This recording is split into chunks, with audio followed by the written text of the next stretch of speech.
Candidate की वजह से कैंडिडेट को बहुत ज़्यादा वहाँ पे लोग पसंद नहीं करते, खुद बीजेपी के लोग भी। लेकिन छिंदवाड़ा में संभव है कि बीजेपी वहाँ पे जीत जाए। 2-3 और सीटें जहाँ पे क्लोज फाइट है, क्योंकि बीजेपी के पास बहुत अच्छा वहाँ पे ऑर्गेनाइजेशन स्ट्रेंथ है, बहुत बड़े गैप से चुनाव जीती है अभी रिसेंटली। कांग्रेस के लोगों का मोरल डाउन है, तो जैसे मैंने कहा सतना एक सीट हो गया, मंडला हो गया, छिंदवाड़ा हो गया, इन सीटों पर कांग्रेस के लिए थोड़ा बहुत होप है। लेकिन संभव है कि बीजेपी यहाँ पे 29 की 29 सीटें लेके आ जाए। क्लीन स्वीप, रागी जी भी अब हमें ज्वाइन कर चुके हैं, अनंत विजय जी भी ज्वाइन कर चुके हैं, बहुत स्वागत सर। क्लीन स्वीप मध्य छिंदवाड़ा भी छीन लिया। देखिए, अभी तो आपने दोपहर में देखा होगा कि जेपी नड्डा का हम लोग इंटरव्यू सुन रहे थे, उन्होंने कहा था, उनसे पूछा गया है स्पेसिफिक कि क्या छिंदवाड़ा इस बार आप जीत रहे हैं, बोला बिल्कुल निश्चित तौर पे। और दूसरा जो था वो दिग्विजय सिंह के बारे में बात की जाती थी कि दिग्विजय सिंह, मुझे लगता है अब दिग्विजय सिंह को अब भारतीय राजनीति में संन्यास लेने का वक्त आ गया है। वो और किस किस को संन्यास दिलवाएंगे आप? नहीं, मैं एक चीज मैं जरूर जानता हूं, इस बार के चुनाव कई लोगों के लिए संन्यास के दिन लाएंगे और कई पार्टियों का अस्तित्व खत्म होगा, ये भी जानिएगा। कांग्रेस पार्टी के लिए भी अस्तित्व का संकट आएगा। यदि जो दोपहर में हम लोग बात कर रहे थे, यदि कांग्रेस पार्टी 52 और उससे नीचे चली जाती है तो यकीन मानिए कांग्रेस में इस बार गांधी परिवार को फोर्स कर देगा चर्निंग के लिए।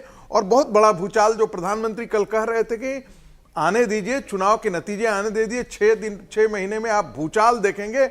मुझे वो भूचाल जो है वो एक ही चीज का नजर आ रहा है, कांग्रेस वर्टिकली कहीं स्प्लिट न कर जाए। आनंद जी, ये जो मध्य प्रदेश के आप देख रहे हैं, ऐसा ही आपने भी एक्सपेक्ट किया था? छिंदवाड़ा आपको भी लग रहा था कि चला जाएगा हाथ से इस बार? छिंदवाड़ा तो मुझे इसलिए भी लग रहा था कि कमलनाथ जी देना भी चाह रहे थे।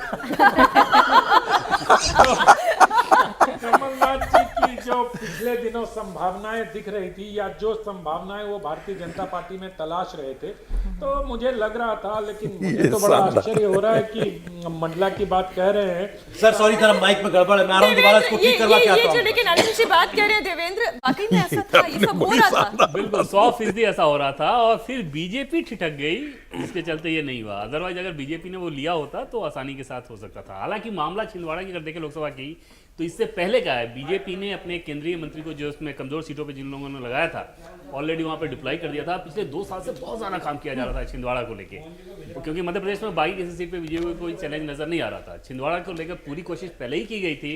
इधर कमलनाथ ने बीजेपी के साथ नजदीकी बढ़ा के स्थिति अपनी और कमजोर कर ली, और उसका फायदा बीजेपी वहां पर उठा सकती है, उम्मीद कर रही है। दिग्विजय सिंह को लेके कोई सस्पेंस नहीं है उनके लोकसभा सीट को लेकर। अच्छा, कमलनाथ तो सीट देना चाह रहे थे, लेकिन दिग्विजय सिंह क्यों कमजोर हुए? उन्होंने तो यात्राएं भी निकाली, पैदल भी गए, और उनके पैदल मार्च को काफी स्ट्रांग समझा भी जाता है। पैदल कैसे हो गए, संजीव, है ना? दिग्विजय सिंह बहुत समय से चुनाव जीत नहीं पा रहे, है ना। अगर आपको ध्यान रहे तो विधानसभा का चुनाव भी लड़े थे पिछली बार नहीं, तो 10 साल वो चीफ मिनिस्टर जरूर रहे। और इस बार भी जो मेरी जानकारी है, उन्होंने बड़ा जुझारू चुनाव लड़ा है, जोरदार चुनाव लड़ा है।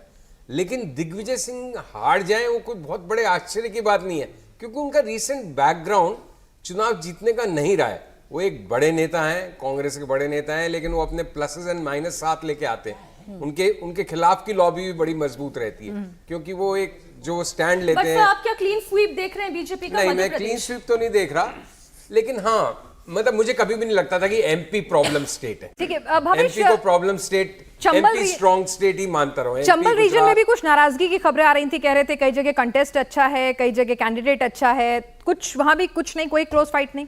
असेंबली टाइम में भी आपने सुना होगा, चंबल में बहुत मुश्किल है बीजेपी के लिए, लेकिन असेंबली में भी बीजेपी ने बहुत अच्छा परफॉर्म किया था। तो कुछ चीजें होते हैं दिल्ली के लिए, खान मार्केट गैंग के लिए अच्छा है, उनके लिए चलने दीजिए। चंबल रीजन है बहुत स्ट्रांग बीजेपी का बन चुका है। सिंधिया कहने बाद बीजेपी बहुत अच्छा परफॉर्म की थी असेंबली में भी, लोकसभा में भी अच्छा। मैंने कहा 3-4 सीटें, वो भी सिर्फ स्थानीय कारण की वजह से, जहाँ पे थोड़ी बहुत गुंजाइश है। अच्छा, मध्य प्रदेश की हमने बात कर ली, फाइट की 3-4 सीटें, छिंदवाड़ा हो गया, मंडला हो गया, सतना हो गया, इन सब सीटों में। रायगढ़ में जैसे इन्होंने कहा कि उन्होंने बहुत अच्छा चुनाव लड़ने की कोशिश किया है, चूंकि गैप बहुत बड़ा है, 65% सीट बीजेपी का, 65% वोट बीजेपी को पिछली बार वहां पे आई थी, उस गैप को भरना बहुत मुश्किल है। इसलिए संभवतः वो चुनाव दिग्विजय सिंह नहीं जीत पाए, लेकिन उन्होंने चुनाव बहुत अच्छा। अच्छा, मध्य प्रदेश की बात आई है, अब बात छत्तीसगढ़ की भी कर लेते हैं। छत्तीसगढ़ में किस